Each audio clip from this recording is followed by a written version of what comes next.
오늘 사도행전 5장의 말씀을 통해서 거짓 믿음이라는 것으로 하나님의 말씀을 함께 나누기로 원합니다.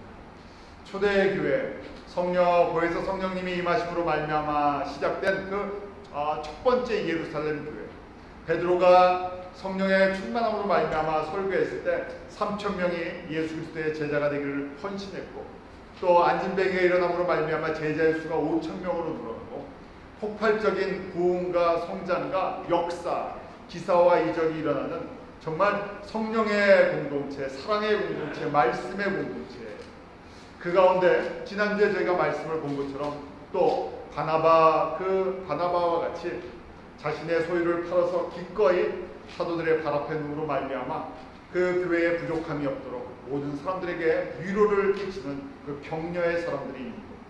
그러면 아무 문제가 없을 것 같지 않습니까? 그런 교회 정말 저희가 바라보는, 소망하는 교회 같죠. 그런데 이제 5장에 들어오면서 바로 성령께서 그러한 사람들이 모인 것은 완벽하지 않다는 것, 또 그 가운데 성령의 공동체 가운데 동시에 세상의 영으로 말미암아, 세상의 모습으로 말미암아 같이 공존하는 죄의 모습, 부족함의 모습, 연약함의 모습, 그 가운데 세속적인 교회의 모습들을 동시에 보여줘요. 겉으로 보면요, 똑같은 사람들입니다. 다 같은 성도들이죠. 다 같이 열심히 있는 것처럼 보입니다. 헌신하고 봉사합니다. 오늘 이 말씀의 주인공은요, 참 부끄러운 이름이 되어버렸어요. 아나니와 삽비라 부부인데, 그들은 어느 정도 신앙도, 저희가 보면요, 신앙도 있었던 사람이고요, 헌신도 있었고요, 열심도 있었고, 저희가 그냥 일반적인 성도의 눈으로 봤을 때는 꽤 괜찮은 부부입니다. 그런데 이 꽤 괜찮은 부부가 사도행전에 정반대로 성령의 역사하심이 아닌 이 세상의 마음을 두고 결국 신앙의, 믿음에 실패하는 인물이 되었습니다. 오늘 저희가 이 말씀을 통해서 저희가 분명히 알아야 할 것은, 교회 안에 100%다 하나님의 성령으로만 충만해지지 않는다는 것입니다. 이 땅의 교회는요, 섞여 있어요. 같이 섞입니다. 왜냐하면 사단이, 마귀가 멸망할 때까지 끊임없이 우리 가운데 가짜 신앙, 가짜 성도, 가짜 믿음을 끊임없이 우리 가운데 뿌려댑니다. 우리 요새 말로는 짝퉁이라 그러죠. 진짜가 있으면요, 짝퉁이 나옵니다. 진짜 진품, 명품이 있으면요, 거기에 맞춰서요, 가짜도 만들어내죠. 마찬가지로요, 진짜 신앙, 진짜 믿음, 참 성령의 역사가 있으면요, 마귀는요, 마귀의 별명처럼요, 가짜를 만드는 전문가예요. 우리 교회 하나다가요, 가짜를 계속 만들어서 뿌려지게 합니다. 그래서 사람들을 혼란케 해요. 오늘 바로 처음 교회가 시작되고 성령의 역사하신 가운데 계속해서 성장하고 말씀이 퍼져나가는 그때, 마귀는 쉬지 않고 그 울부짖는 사자처럼 그 가운데 또 가짜 믿음을, 거짓 믿음을 뿌려대고 있습니다. 이것은요, 저에게 굉장히 중요한 말씀입니다. 처음 교회가 시작되는 가장 중요한 시점에 가짜 믿음의 사람들을 저에게 보여주시면서요, 앞으로 2000년 교회 역사 동안 계속 이런 가짜 믿음이 늘어날 것을 우리에게 말씀해 주세요. 오늘 한번 그 말씀 속에 성령께서 들려주시는 가짜 믿음이 왜 가짜 믿음, 거짓 믿음이 왜 거짓 믿음이 생겼는지 함께 보기로 원합니다.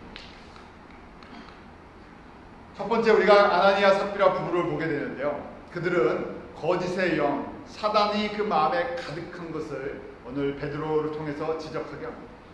그들은 이 바나바와 같이 그렇게 신앙생활을 했던 예루살렘 초대교회, 예루살렘 그 교회에 거의 창립 멤버 수준의 사람들, 부부가 나름대로 열심히 있었습니다. 5장 1절에 보면 아나니아라는 사람이 아내 삽비라로 더불어 소유를 팔아, 자신의 땅이나 집이나 자신의 소유를 소중하게 생각하지 않는 사람이 어디 있겠습니까? 그것은 사람이라면 다 똑같은 것이에요. 그런데 이 아나니아 삽비라 부부도요, 자신의 땅을, 자신의 소유를 팔았어요. 그런데 그걸 다 드리지 않고요, 암만 해도 이거 다 드리면 뭔가 좀 문제가 있을 것 같아요. 왜 그래서요, 조금 일부를 숨기고요, 일부를 내놨어요. 저희가 이 속에서 왜 일부를 숨겼는지 이야기 안 해서 합니다. 왜 숨겼겠습니까? 왜 일부를 숨겼겠어요? 아까워서요. 아깝긴 아까운데 그 다음에 또 뭐가 있겠습니까? 교회에서 그래도 바나바처럼 좀 인기도 좀 있었으면 내가 또 은혜 받은 사람인 것처럼 그렇게 또 보여주고 싶은 것도 있어요. 그래서 안 낸 것보다 훨씬 낫지 않아요? 저희 그렇게 생각할 수 있죠. 안 하는 사람보단 그래도 팔아서 일부러 했는데, 그런데 아무도 모르고 넘어갈 수 있습니다. 부분만 아는 사건이에요. 부분만 딱 동의를 했어요. 일부를 숨기고 일부를 내놨어요. 그리고 딱 힘을 주려고 했는데 바로 사건이 일어나죠. 그 감춘 것을 성령을 통해서 베드로가 깨닫게 됩니다. 오늘 3절에 바로 문제가 사단이 마음에 가득하다고 베드로가 지적을 하고 있어요. 우리 3절 한번 같이 읽어볼까요? 다시요. 3절 같이 읽습니다. 시작. 베드로가 이르되 아나니아야 어찌하여 사단이 내 마음에 가득하여 네가 성령을 숨기고 땅값 얼마를 감췄나. 세상에 우리가 영원한 거짓말은 없죠. 모든 사람을 다 속일 수 있는 것처럼 보이지만 두 사람을 못 속입니다. 누구를 못 속여요? 우리 예수님, 우리 성령님을 못 속이고요. 그 다음에 누구를 못 속여요? 나를 못 속여요. 나는 알고 있잖아요. 나는 알고, 내가 알고 있으면 누가 알고 계세요? 성령님이 알고 계세요. 저희가 주님 앞에 섰을 때 숨길 수 있는 것이 없습니다. 다 드러납니다. 성령님께서요, 지금 처음 초대교회, 우리가 사업도 그렇고요, 공부도 그렇고 처음 시작할 때 굉장히 중요하죠. 그만큼 하나님께서 이 성령을 통해서 시작된 초대교회, 처음 교회이기 때문에 굉장한 관심을 갖고 계세요. 그런데 여기에 전혀 성령의 사람이 아닌 사람이 성령의 사람인 것처럼 행동을 합니다. 그래서 이것을 베드로에게 깨닫게 해주시고요. 베드로가 그 사건을 지적하죠. 사람을, 베드로를 속이고 교회를 속이고 사람들을 속이는 것이 문제가 아니라 누구를 속였다는 얘기예요? 성령님. 다시 얘기하면요, 하나님을 어떻게 보면 우습게 생각한다. 하나님 이 정도면 넘어갈 수 있겠지. 하나님에 대한 인격적인 관계를 잘 이해하지 못했다는 얘기예요. 그런데 그 마음에 뭐라고 되어 있습니까? 사단이 그 마음에 가득하다. 그러면 그 사람이 귀신 들렸다, 그런 얘기가 아니에요. 그 사단의 영향력이, 우리가 마음이 이 성전이다라고 얘기하잖아요. 이 마음에 사단의 영향력이 가득 들어가 있다는 거예요. 좀 쉽게 얘기하면요, 사단의 영향력이 무엇인가 하면요, 세상적인 생각과 세상적인 가치관과 세상적인 기준, 인간적인 기준, 그것으로 가득 차 있다는 것이, 하나님을 알지 못하던 사람들과 똑같다는 얘기입니다. 우리가 하나님을 알지 못하면 우리의 삶 속에 중요한 것들이 있잖아요. 나름대로 내가 소중하게 생각하는, 자녀가 될 수도 있고 직장이 될 수도 있고 건강이 될 수도 있고 물질이 될 수도 있습니다. 우리가 그것을 다 뭐라고 얘기합니까? 하나님이 계시지 않은 이 상태를 우상이라고 해요. 우리 안에 그 우상을 섬겼던 그 모습 그대로, 세상을 사랑했던 그 모습 그대로. 그런데 지금 아나니아는 겉으로는요 성령의 사람인 것처럼 보입니다. 교회 봉사도 하고 헌신도 하고 예수도 영접하고 사람들 앞에서 또 좀 이렇게 좀 폼도 잡고요, 다 해요. 그런데 베드로가 딱 보니까 무엇으로 가득 찼다고요? 사단의 영향력으로, 공중권세 잡은 세상의 영향력으로 가득 차버렸다. 성령님께서 그 가운데 성령의 그 소욕을 따라 성령의 열매를 맺는 그런 모습들이 안 보인다는 얘기예요. 왜냐하면 사단은요 특징이 있습니다. 사단은 멸망할 때까지 끊임없이 하나님을 대적합니다. 하나님을 대적한다는 것은 무엇이냐면 하나님의 나라를 파괴시키는 파괴자예요. 하나님의 나라를 붕괴시키려고 하고 항상 대적합니다. 그런 사람 있죠. 저희가 같이 교회 생활하고 신앙 생활하다 보면 꼭 반대를 위해서 반대를 하는 사람이 있어요. 무조건 누가 싫으면 그 사람이 얘기하면 무조건 반대해요. 어떤 이유를 내서든지. 마귀는, 이 사단은요 그 이름 뜻대로요 하나님이 하시는 일은 무조건 반대하는데, 그런데 누구를 통해서 반대를 해요? 사단의 영향력을 받고 있는 사람들을 써서 그렇게 움직여요. 그런데 사단의 영향력이라서 내가 막 귀신이 들려갖고 이상한 행동을 한다는 것이 아니에요. 지극히 정상적이고, 지극히 이성적이고, 지극히 세상적인 사람들. 계산이 빠른 사람. 너무 세상적으로 계산이 빨랐던 거예요. 아나니아 이 사람도 가만히 보면 굉장히 계산이 빨랐어요. 계산이 빠른 사람, 예수님의 제자 중에 한 사람 있었죠. 누구였습니까? 가롯 유다였어요. 회계를 장부를 맡고 있었던 사람. 아나니아도 계산이 빠르니까요. 야, 이거 내가 이 땅을 팔았는데, 이 땅 팔았는데 이거 내가 얼마에 팔았는지 누가 조사할 것도 아니고, 내가 이 중에 반 정도 내놓고 반 정도 내가 갖고 있어도 생색도 나고 교회에서 인정도 받고, 나도 그래서 조금 내 거도 조금 있어야 되니까 이렇게 해야 되지 않겠나, 그런 생각을 했던 거예요. 그 중심이 어디에 있었냐면, 어디에 있었어요? 사실은 세상에 있었고요. 사람에게 있었어요. 마귀는요, 마귀라는 이름은 디아블로스인데 어큐저, 고발자예요. 참소자. 이렇게 뭐만 지적하고요. 나쁜 것만 계속 이겨. 옳지 않은 것을 계속 생각하게 하고요. 하나님의 뜻을 계속 어긋나게 만들어요. 이렇게 하나님의 가치관과 하나님의 나라와 반대가 되는 것을 계속 우리 안에, 우리 마음속에다 계속 집어넣는 거예요. 내가 주님을 위해서 이렇게 헌신하고 주님을 따라가야지 하는데, 그 반대되는 것을 계속 우리 안에서 속삭입니다. 자, 또 이 아나니아 삽비라의 문제는 무엇이었나? 외형적인 신앙을 갖고 있었어요. 내면을 감찰하시는, 우리의 마음의 중심을 감찰하시는 하나님을 잘 인식하지 못하고요. 외면을 꾸미기 시작했는데, 외면은 누가 알아줍니까? 겉은요, 사람이 알아줘요. 인간적인, 인본적인, 세속적인 신앙의 가치관을 갖고 있었어요. 갑자기 이걸 갖고 있었냐? 원래부터 갖고 있었다는 것이에요. 저희도 그렇습니다. 저희도 다 원래부터 세상 사람들, 우리가 태어나면서부터 모태 신앙이라고 하지만, 우리가 태어나면서부터 배우는 것은요, 손에 쥐는 것부터 배웁니다. 내 거라는 것부터 배워요. 다 그렇잖아요. 우리가 어렸을 때 내 거부터 배워서요, 한 2살, 3살이 될 때까지 쉐어하는 걸 모릅니다. 의식적으로 그걸 몰라. 나중에 배워서 하는 거잖아요. 다 내 겁니다. 우리가 다 세상 속에 살던 사람들. 그렇기 때문에 저희가 세상의 가치관을 있고요, 세상의 생각들을 가지고 살아가는 사람들.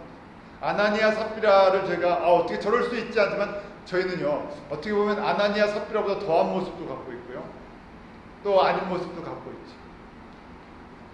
왜냐하면 그게 오늘 4절에 보면 사람에게 거짓말하는 것이 아니라 하나님께로다 라고 있어요. 다시 이것을 뒤집어서 보면 아나니아 삽비라는 누구 보기에 더 좋은 신앙을 갖겠다는 것이었습니다.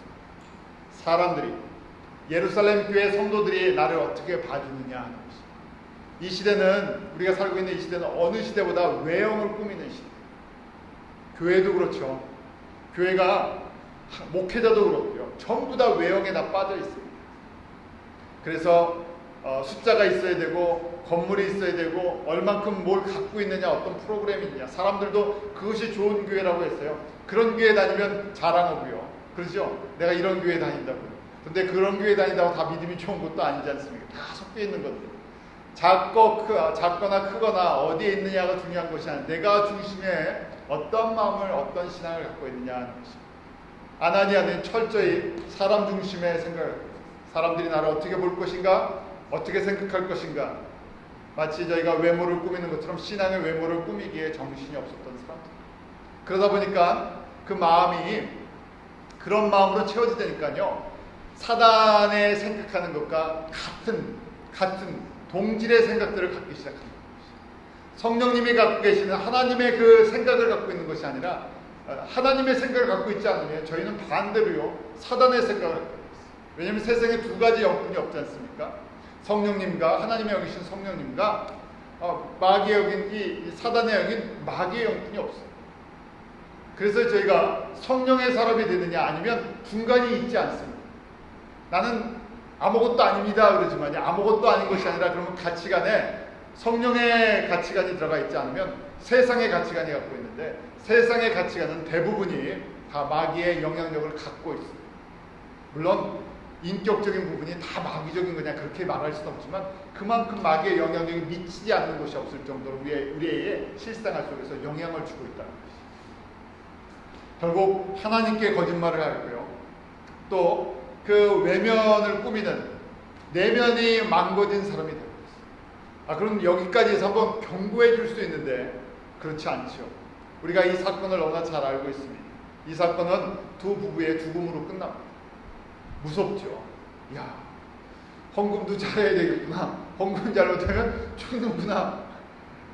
봉사도 잘해야 되겠구나. 봉사 잘못하면 죽는구나. 이렇게 생각할 수도 있어요. 그게 아니, 이런 수준의 것이 아니에요. 제가 이 말씀을 보면서요, 먼저 깨달아야 할 것이 있습니다. 그것은요, 죄는 전염된다는 것이에요. 세상의 영향력은요, 전염됩니다. 퍼져나가게 됩니다. 우리가 오늘 5장 9절 말씀 한번 같이 읽어볼까요? 5장 9절 같이 읽습니다. 시작. 베드로가 이르되 너희가 어찌 함께 피하여 주의 영을 시험하려 하느냐. 보라, 내 남편을 장사하고 오는 사람들의 발이 눈앞에 이르렀으니 또 너를 베어 내가리라. 거기 보면 베드로가 그 아내 삽비라가 그것을 모르고 3시간 후에 들어오죠. 그때 함께 깨하여라고 되어 있어요. agree to라고 되어 있는데 너희가 그 일에 같이 동조했다. 동의했다. 부부가 무슨 마음이라고요? 한 마음을 품었다는 거예요. 같은 마음을 품어야 되는데 저희가 4장에 보면 예루살렘 교회 성도들이 한 마음과 한 믿음을 가졌죠. 근데 이 부부도 한 마음을 가졌어요. 무슨 마음이요? 하나님 앞에서 사기치고요. 세상 사람들 교회에 인정받으려고 했다. 또 좀 더 구체적으로 얘기하면 우상을 섬기면서도요. 그들이 사실은 하나님을 본 것이 아니라 사람들을 보았고요. 사람들을 보았던 이유는 내가 인정받고 내가 중심이 되고 싶었던 것이죠. 내가 하나님이 되고 싶었던 거예요. 누구의 이름을 이용해서요? 예수의 이름을 이용해서. 그 안에 우상이 가득, 사단이 가득했다는 얘기는요. 우상으로 가득 채워져 있다는 거예요. 세상적인 중심으로 가득, 너 중심으로 가득 채워져 있다는 거예요. 그러면서도 거룩한 척 했다는 얘기예요. 그런데 그것이 부부가 한 마음이라는 거예요. 저희 가운데 성령의 한 마음이 함께 흘러가는 은혜가 임합니다. 복음도 퍼져가고요. 은혜도 퍼지고요. 세상의 영향도 같이 퍼집니다. 그래서 친구 잘 만나야 된다 그런 얘기하죠. 또 믿음에 좋은 사람들을 잘 만나야 돼요. 근데 믿음이 진짜 좋은지 나쁜지 저희가 잘 몰라요. 외모로 사람을 저희는 쉽게 보기 때문에. 진짜 믿음이 좋은 사람들, 신실한 사람들 숨어 있습니다. 오늘 저희가 사도행전에 이제 쭉 보시면요. 사도행전에 나오는 이런 사람들이죠. 말과 행동이 같은 사람들. 중심에 예수 그리스도로 가득 찬 사람들. 저희가 일반적으로 교회를 다니면서요. 사람들이 시험 들었다, 상처 입었다 이야기를 합니다. 그럼 예수님이 시험을 주시고 상처를 주십니까? 그 시험이라는 것은 이 트라이얼이랑 다른 거예요. 우리가 보통 상처 입고 시험 들고 누구 때문에 그래요? 예수님 때문에. 예수님이 우리에게 막 아픔을 주시고 시험 들게 하고 교회에 나오지 말아야지 그런 마음 주세요? 아니죠. 누구 때문에? 교회에 나오는 사람들 때문에. 다시 얘기하면요. 우리는요. 보이는 거에 영향을 쉽게 받아요. 예수님께 받는 은혜보다는 보이는 것 따라 움직여요. 주변의 환경이나 주변의 사람들이 좋으면 내가 은혜 받는 것처럼 보이고 주변의 사람들이 나에게 힘들게 하면 내가 은혜가 없는 것처럼 보이고 아니 예수님이랑 상관이 없는 얘기. 저희가 다 사람들 이야기죠. 신앙생활이 대부분 다 사람 중심으로 많이 흘러갑니다. 이 눈에 보이는 것 따라 움직여요. 내 환경이 좋아지면 내가 은혜를 받은 것처럼 내 환경이 힘들어지면 내가 시험에 들어가는 거죠. 주님께서는 우리를 사랑하시는데 그 생명까지 주시는 분이시죠. 예수님께서 우리에게 상처를 주십니까? 아니, 예수님 우리를 치료하시는 분이시죠. 결국 우리가 예배를 드리는 것도 예수님을 바라보는 거고 말씀을 듣는 것도 내 예수님을 보기 위한 것이죠. 그래서 가장 중요한 것은 예수 그리스도만을 의지하고 바라보는 사람들이 늘어나기 시작합니다. 성령의 사람들이 늘어나기 시작할 때 성령이 주는 은혜가 퍼져가고 반대로 사람을 보는 사람들이 많아지기 시작할 때 이것은 함께 제 영향력이 같이 퍼져갑니다. 같이 다 세상적인 것이고 저희 교회는 그런 거 없는 그런 분들도 안 계시고 그런 생각도 안 하는데 한국의 어떤 교회는요 뭐 뭐 어떤 옷, 어떤 차 갖고 오지 않으면 그 교회에 못 다닌대요. 창피해서. 최소한 어떤 가방은 들고 다녀야 어떤 가방은 들고 다녀야 거기서 그렇고 차도 최소한 어느 거 타고 다녀야 그런 교회도 있다고 그래요.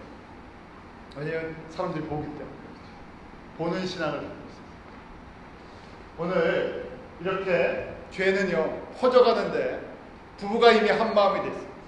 부부만 한 마음이 되는 것이 아니라 지금 성령께서요 예루살렘 교회를 통해서 앞으로 이런 일이 교회에 끊임없이 일어날 것을 갖다가 경고하시는 그러니까 처음이 중요한데요. 이런 일이 일어나는데 앞으로 계속해서 사람을 보는 환경을 보는 인간적인 신앙, 세속적인 신앙이 교회에 계속 퍼져나갈 것 같다. 퍼져나갈 것을 우리에게 미리 예고해 주시는 것입니다. 결국 2000년의 역사 동안 아나니아 삽비라 부부들은 계속 늘어나고 있습니다. 특히 저희가 살고 있는 이 시대는 외형을 강조하는 시대이기 때문에 어떤 사람들이 더 많겠습니까?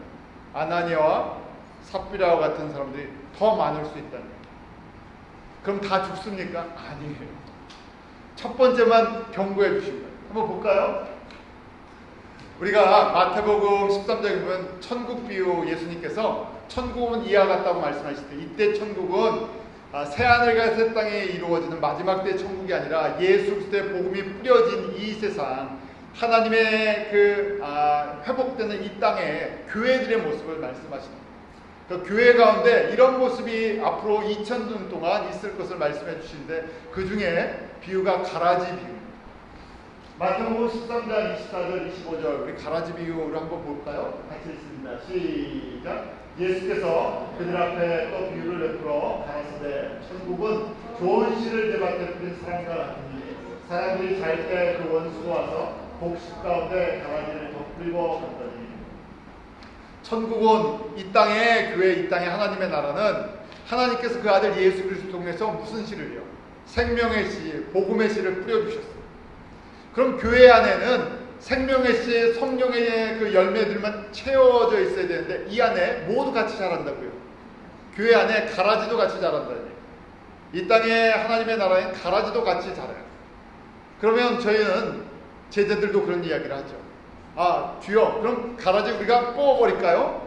그러니까 예수님께서 뭐라고 말씀하십니까? 추수 때까지 그냥 놔둬라. 다시요, 이 말씀을 우리가 정확히 정리하면 우리가 함께 교회를 섬기고 교회를 다니는데 이 땅에 기쁜 교회를 얘기하는 것이 이 땅에 있는 모든 교회 2000년 동안에는요 예수 안 믿는 사람인데 예수 믿는 것처럼 이 땅에 이 교회에 같이 교회 멤버가 되고요. 또 예수를 믿는데 열매가 없는 사람들, 빈 껍질 같은 잘하긴 다 잘했는데요 그 안에 열매가 없다는 얘기예요. 그 다음에 진짜 알곡을 맺는 성도들이 있다. 그런데 언제 가라지를 뿌리고 갑니까? 원수가요? 마귀가요? 영적으로 잠잘 때, 영적으로 깨어있지 않을 때, 성령으로 충만해지지 않으면요 우리도 모르는 사이에 계속 가라지를, 그러니까 아나니아 삽비라를 가만히 보니까 마음에 뭐가 많이 뿌려져 있다고요? 가라지가 너무 많이 뿌려져 있다. 숨을 쉴 수 없을 정도. 자, 여러분들 언제 이 사진 보셨는지 모르겠는데요. 이스라엘 땅에 세 가지가 있어요. 하나는 보리고요, 하나는 밀이고요, 하나는 가라지입니다. 저기서 구별해 주십니까? 저거 맞추실 수 있겠어요? 자, 그 다음에 이제 보여드릴게요. 확대된 사진인데 똑같죠? 겉으로 보면 똑같습니다. 첫 번째가 가라지예요. 속에 알맹이가 맺혀, 속에 똑같이 자라고 똑같이 생기는데요. 속에 뭐가 없다고요? 알곡이 없어요. 그 다음에 보리는 통통하게 살이 있죠. 그 다음 밀도 그 안에 알곡이 있어요. 곡식이 들었어요. 그런데 언제 이게 드러납니까? 추수 때까지는 알 수가 없어요. 똑같이 자라기. 왜냐면 보리라고 했어요. 처음부터 그 안에 알곡이 생기는 것이 아니죠. 자라서 열매를 맺을 때까지. 주님의 관심은요, 열매에 있어요. 열매 맺는 사람. 혹시 지금은 가라지처럼 힘이 없어 보이는데, 지금 가라지같이 자라는 것처럼 보이는데, 그 사람을 통해서 열매를 맺는, 잘못해서 열매 하나를 뽑는 거에 관심이 있어요. 열매를 뽑지 않으시려고 하는 거예요. 가라지 그냥 놔두라는 얘기예요. 때가 되면 주님께서 추수할 때, 주님께서 다시 오실 때 다 정리하시겠다고. 그렇게 저에게 말씀하세요. 오늘 아나니아 삽비라는요, 우리 가운데 먼저 경고적으로 보여주시는 그런 케이스입니다. 그 가라지를 하나님께서 뽑아버리실 것에 대해서, 그렇지만 앞으로는 계속 이 가라지가 마치 잡초처럼 퍼져나갈 것을 말씀해 주십니다. 그렇게 교회에 잡초같이, 가라지같이 같이 자란다는 얘기. 또 말씀을 볼까요? 누룩의 비유가 7가지 비유가 다 이 땅의 교회에 대한 비유인데요, 그 중에 또 누룩의 비유가 있죠. 마태복음 13장 33절 같이 읽겠습니다. 시작. 또 비유로 말씀하실 때 전국 마치 여자가 가루 소말 속에 갖다 넣어 전부 부풀게 한 누룩과 같다. 누룩과 같다. 누룩은요, 빨리 변질시키죠. 밀가루에 집어넣고요, 그 온도만 잘 맞추고 물 좀 집어넣고 그러면 뭐 하루 지나면요 완전히 부풀고 냄새도 좋게 나죠. 빵 해먹기 좋게 만들어줍니다. 변질을 시키는데요, 빠른 속으로 이스트가요 변질을 시킵니다. 우리 안에 세상적인 생각과 이런 것들이 퍼지기 시작하면요, 우리 안에도 금세 퍼지고 주변에 그 급속도로 퍼져나가는 것을 저에게 보여주세요. 그렇게 겨자씨같이 작은 복음도 퍼져서 열매를 맺고요, 또 이 누룩과 같이 지극히 작은 이스트 하나가 전체를 변질시키고, 이것이 지금 예루살렘 교회가 시작되고 바로 이제 5장째 성령의 사람이 4장 말에 바나바와 같은 믿음의 성도들, 정말 격려의 사람이 그렇게 있는가 하면 한쪽에는 성령의 사람을 흉내내는, 믿음의 사람을 흉내내는 거짓 믿음의 사람, 가짜 신앙을 가진 사람들이 같이 자랄 것을 우리에게 말씀해 주세요. 그런데 누구는 알고 계시다고요? 성령님은 알고 계세요. 그래서 그냥 그렇지만 아나니아 삽비라 부부를 대표적으로 징계하셨지만요, 주님 다시 오실 때까지 그냥 같이 자라게 하신다. 열매 맺는 것 때문에. 마지막 심판의 모습을 둘 다 결국 3시간 차이로 죽음을 맞이하죠. 죽는 자는 말이 없는데요, 무덤은 우리에게 말을 합니다. 무슨 말을 합니까? 이렇게 살면 어떻게 된다고요? 아나니와 삽비라 같은 신앙 삶을 살면요, 거짓 믿음을 살면요, 세상적인 세속적인 생각으로 가득 찬 상태로 계속해서 열매 없는 삶을 살면 결국 마지막에 어떻게 해요? 죽을 수 있다니. 이때 죽음은요, 단순한 죽음이 아니라 이렇게 계속해서 가라지 역할하면요, 이렇게 계속해서 우상숭배를 극심하게 하면요, 이렇게 계속 성령을 거스려 버리면요, 죄의 영향을 끊임없이 퍼뜨리면요, 그 중에 대표적인 사람들은 그 구원을 잃어버릴 수 있다는 것이죠. 다는 아니지만 대부분의 사람들은 하나님의 은혜 가운데 구원을 받지만요, 이런 것을 갖다가 계속하게 되면 하나님께서 경고해서, 난 가만히 놔두진 않고 가라지를 마지막 때 모아서 불에 집어넣는 것처럼 이것에 대한 분명한 심판이 있으시다는 거예요. 한번 똑같은 사건이 다른 시대에 다른 모습으로 저에게 보여줍니다. 여러분들 광야에서 이스라엘 백성들이 우상을 만들고 섬겼던 사건 기억하시죠? 저희가 광야의 교회라고 이야기합니다. 성령을 통해서 우리 예루살렘 교회가 처음 시작된 것처럼 모세를 통해서 구원받은 백성들이 광야에서 처음 모였을 때 우리가 그것을 큰 의미로 광야의 첫 번째 교회라고 합니다. 광야의 첫 번째 교회가 모세를 통해서 하나님께서 섬기는 십계명의 말씀을 출애굽기 20장에 주셨어요. 어떻게 하나님을 사랑해야 하는지. 그래서 십계명의 1계명부터 4계명 종합 정리하면 우상을 섬기지 말라고 했어요. 그런데 그렇게 말씀하시고 우리가 그렇게 하겠습니다 언약하고 결단했는데, 출애굽기 32장에 모세가 그 십계명을 받으러 올라갔을 때, 돌판을 받으러 올라갔을 때 첫 번째 올라간 것이 아니에요. 이미 하나님의 임재를, 그 시내 산에 하나님의 영광이 가득 찬 걸 보았던 그 사람들이네요. 모세가 잠시 없는 사이에 불안했어요. 결국 송아지 우상을 만들고, 이 송아지 우상이 뭐라고 얘기합니까? 우리를 애굽에서 인도해낸 그 신이다. 그리고 섬겼어요.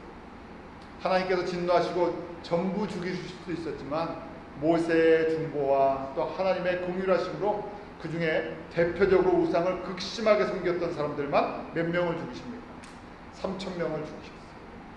200만이 넘는 사람들 속에서 3,000명을 본보기로 죽이셨어요. 너희들이 우상을 극심하게 섬기면 내가 심판하겠다는 것을 경고로 보여주셨어요. 그렇지만 40년 동안 우상을 버렸습니까? 아니요. 광야 40년 동안 계속 우상을 섬겼어요. 그럼 다 죽었게요? 다 죽지 않죠. 그 중에 본보기로 우상을 극심하게 섬기는 사람들을 죽이는 모습을 보여주십니다. 또 다시요. 저희가 아시아의 7교회에 대한 경고가 있어요. 요한계시록 2장과 3장에 보면 7가지의 교회의 모습을 보여줍니다. 그것이 교회 2000년의 역사 속에서 항상 존재하는 교회들의 모습. 저희가 잘 아는 것처럼 7개의 교회 중에서 칭찬을 받는 교회가 있지요. 어떤 교회입니까? 서머나, 그 다음에 빌라델피아. 작은 능력을 갖고요. 충성스럽게 복음을 위해서 섬겼던 그런 교회. 사람들은 그 교회를 기억하지 못합니다. 그 사람들을 그렇게 잘 보지는 못해요. 대부분의 교회들은요, 다 같이 우상을 섬기는 모습이 다 있었어요. 나머지 5교회는 다 우상을 섬겼어요. 그 중에 대표적으로 버가모 교회 한번 말씀해 볼까요? 버가모 계시록 2장 14절입니다. 같이 있습니다. 시작. 그러나 내게 2가지 충만할 것이 있나니 거기 내게 발람의 교훈을 지키는 자들이 있도다. 발람이 발람을 가르쳐 이스라엘 앞에 올무를 놓아 우상의 재물을 먹게 하였고 또 행음하게 하였느니라. 발람이 돈 때문에, 물질 때문에 거짓 예언, 거짓 저주를 한 것처럼 또 이스라엘 사람들을 그 우상의 그 행음한 모압 여자들이랑 그 음행을 하게 하고 모압의 신들을 섬기게 했던 것처럼 그렇게 교회들마다 세상을 사랑하고 적당히 세상이랑 타협하고 세상도 사랑하고 또 주님도 사랑하는 이 이중적인 모습을 다 갖게 만들었던 거예요. 행음한다는 것은 직접적인 어떤 이런 육체적인 관계를 이야기하는 것이 아니라요. 저희 가운데는 영적인 것을 하는 것입니다. 우리가 예수님이랑 교회랑 신랑과 신부의 관계잖아요. 우리가 예수님 사랑한다고 하면서요. 예수님이 우리 신랑이십니다. 그러고 나서요. 다른 것도 사랑하면 무슨 일이라고요? 그것이 가늠이라. 내 남편이 있는데요. 바깥에만 가면 눈이 딴 데로 돌아가요. 바깥에만 가면 다른 게 좋은 게 보여요. 그래서 아니 세상에 보기만 하면 예수님보다 저게 더 좋아 보여요. 그러면 그 순간에 뭐 한 거라고요? 영적으로 바람 핀 거라는 얘기예요. 근데 계속 바람을 피니까요. 이게 바람을 계속 피니까 용서해주다가 나중에 안 되겠다 그러면 그땐 큰일 난다는 얘기예요. 용서해 주실 때 바람 그만 피라는 얘기예요. 이게 우상숭배예요. 다른 얘기가 아니라 진짜 난 예수님 때문에. 그러니까요. 그러면 어디서 예배를 드리든 저희가 어떤 봉사를 하든 누구 때문에 하는 거예요? 예수님이니까. 은혜가 끊어질 수가 없어요. 왜냐하면 예수님은 은혜의 주인공이시니까. 부엌에서 일을 하던 또 뭐 저희가 직장에서 일을 하던 사람을 보면 은혜가 끊어지는 것처럼 보이는데요. 근데 예수님, 은혜는 사람에게서 주고받는 거 아니라 진짜는 어디서 오는 거예요? 예수님이 은혜의 주인공이신데 예수님이랑 나랑 붙어있는데 난 예수님만 사랑하는데 무슨 상관이 있겠습니까? 근데 자꾸만 다른 데 저희가 눈으로 관심을 갖고 있습니다. 라오디게아 교회는요, 대표적인 현대교회 모습을 갖고 있어요. 이 교회는요, 거의 구원이 없어요. 교회라는 이름을 갖고 있는데요. 예수님께서 볼지어다 내가 문 밖에 서서 두드리노니 하고 말씀하셨어요. 이 안에, 이 교회 안에 예수님이 들어갈 자리가 없으세요. 그런데 이 교회는 뭐라고 이야기하냐면 3장 17절 같이 한번 읽어보겠습니다. 시작. 내가 말하기를 나는 부자라 부요하여 부족한 것이 없다 하나 내 건강한 것과 가련한 것과 강한 것과 눈먼 것과 벌거벗은 것을 알고 예수님께서 문 밖에서 두드리고 계시는 그 교회 그 안에 이 사람들이 얘기, 우린 부자라는 거예요. 사람도 많고 물질도 많고 프로그램도 많고 우리는 없는 거 없이 다 있다는 거예요. 나름대로 다 갖추고 있다는 얘기예요. 마치 성령이 역사하는 것처럼 그런 외면적인 신앙의 모든 것을 다 갖춰주고 공급해주는 것처럼 보이는 거예요. 우리가 살고 있는 이 시대에 꼭 그런 건 아니지만요. 대형 교회들이 자랑할 때 그런 모습들을 갖고 있잖아요. 대형 교회뿐만 아니라 한국 교회가 요새 몇몇 교회가 부자 교회가 되고요. 이 돈으로 뭐든지 다 하려고 합니다. 저희가요, 이 안에 예수님이 계시지 않다고 말씀했어요. 예수님이 뭐라고 성령을 통해서 그 다음에 말씀하셨고 원래 이렇게 먼저 말씀하시는데요. 경고하시는 것이 16절 함께 같이 읽겠습니다. 시작. 내가 이같이 미지근하여 덥지도 아니하고 입에서 사지도 아니하느니 내 입에서 너를 포하여 내친다. 성령님께서 뭐라고 말씀하시는 거예요? 예수님께서요. 내가 너희 라오디게아 보면 뭐가 속이 뒤집힌다는 얘기예요. 조금 심하게 얘기하면 뭐하다고요? 역겹다는 얘기예요. 내가 너희들 하는 거 보고 너희들이 거기서 뭐 예배 드리고 너희들이 거기서 봉사하고 섬기고 하는 거 다 보면서 나는 없는데 하면서 거기 너희들 하는 거 보면서 너희들이 하는 거 보면서 너희들이 자랑하는 거 보면서 내가 토하고 싶다는 얘기예요. 역겹다고 말씀합니다. 점점 저희가 이 마지막 시대의 교회들의 모습이 라오디게아 교회가 교회 모델이 되고 있어요. 교회의 성장의 모델이 되고 목회자들이 이런 교회를 꿈꿔 이런 교회를 자랑합니다. 빌라델피아 교회 같은 교회를 사람들이 가지 않습니다. 찾지도 않고 그런 걸 내 교회의 목회 철학입니다고 이야기하는 사람들이 없어졌어요. 왜냐하면 사람들이 전부 외모로 취하기 때문에 그렇습니다.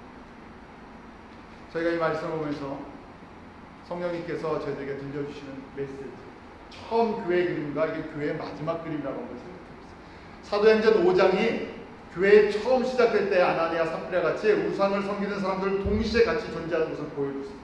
그들을 한번 경고하고 심판하셨지만요, 그것이 시작이고요. 마지막 때 그런 교회가 계속 늘어나고 라오디게아 교회가 마지막 7번째 교회로 보여주시는데 이런 교회가 사람들이 사랑하는 교회가 되어버린다.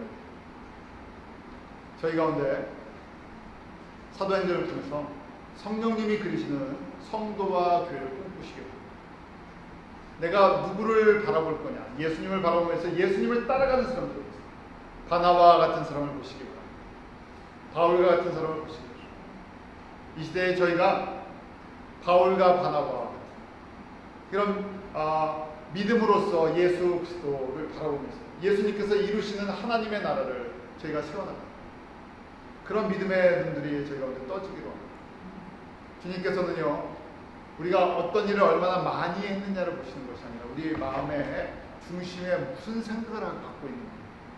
우리가 예수님만 사랑하고요, 그 예수님을 사랑하는데 우리가 가진 제 달란트가 한 달란트거든요. 한 달란트로 신실하게 섬기면 주님께서 착하고 충성등중한 내가 지극히 작은 것에 그 신실하게 섬겼으므로 큰 것을 내게 맡기겠다. 그 똑같이 칭찬드렸어요. 많이 받으면요, 많은 것으로 섬겨요. 적게 받으면 적은 것 같고요. 저희가 주님이 너무나 저희가 사랑스러워서 섬기는 것. 예수님의 이 생명의 모든 민족 가운데 증거되기 위해서 내가 나의 삶이 어떻게든지 사용받는 것. 그것이 진짜 믿음 있는 사람. 기쁜 우리의 성도들 참 감사한 것은 저희가 하나님께서 저희를 적게 만들어 주셨잖아요. 적지만요, 성령의 그 사람들이 되기를 제가 축원합니다. 서로를 위해서 그렇게 기도해 주시고, 적고 크고가 중요한 것이 아니고요, 내가 진짜 주님의 마음을 품고 예수님을 따라가는 거예요. 아니면요, 아무리 커도요, 내가 주님의 마음을 품지 않고 예수님을 따라가지 않는, 십자가의 길을 따라가지 않는 거예요. 열매도 없고 너무 극심하게 그 일을 하게 되면 경고적으로 말씀하신 것처럼 그 하나님의 나라에서 멀어질 수가 있어요. 제가 어떤 환경 속에서도 난 주님만 나의 신랑이십니다. 그 주님만 사랑하고 주님만 섬깁니다.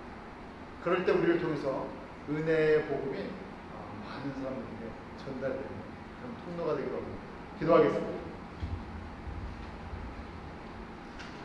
하나님 아버지, 저희들에게 바나바, 아나니아, 삽비라 두 부류의 믿음의 사람들을 보게 해주심을 감사합니다. 아버지 하나님, 사도행전을 통해 저에게 말씀하실 때마다 성령님께서 그리시는 교회의 그림을 보게 하여 주시옵소서. 오직 성령이 너에게 임하시면 권능을 받고 예루살렘과 온 유대아와 사마리아 땅끝까지 이르러 내 증인이 되리라. 성령님 2000년 전에도 말씀하셨고 지금도 우리에게 말씀하고 계십니다. 사람들은 교회에 얼마나 많은 숫자가 더 모이게 할 것인가, 어떻게 건물을 지을 것인가, 어떤 프로그램을 만들어낼 것인가, 거기에 관심이 있지만 성령님은 어떻게 하든지 성령의 사람들을 통해서 예수 그리스도의 복음이 땅끝까지 증거되기를 원하십니다. 주님, 우리에게 주신 생명과 은혜와 재능과 가정과 모든 것을 통해서 예수 그리스도의 복음이 모든 민족 가운데 증거되는 그런 통로가 되기 원합니다. 그릇이 되기 원합니다. 두 마음을 품지 않게 하시고 날마다 주님의 마음만을 품을 수 있도록 저희들에게 은혜를 베풀어 주시옵소서. 저희도 아나니아와 삽비라와 같은 마음을 갖고 있는 연약한 존재들입니다. 그럼에도 불구하고 주님께서 저희를 용납하시고 은혜를 베풀어 주시고 또 우리를 기다려 주시고 우리에게 새 믿음을 주실 때마다 주님 때를 아끼게 하시고 더 성령 충만을 사모하게 해 주셔서 거룩함으로 온전함으로 주님 나라를 섬길 수 있는 지혜로운 하나님의 백성 되도록 복 내려 주시옵소서. 감사하며 예수님 이름으로 기도하옵나이다.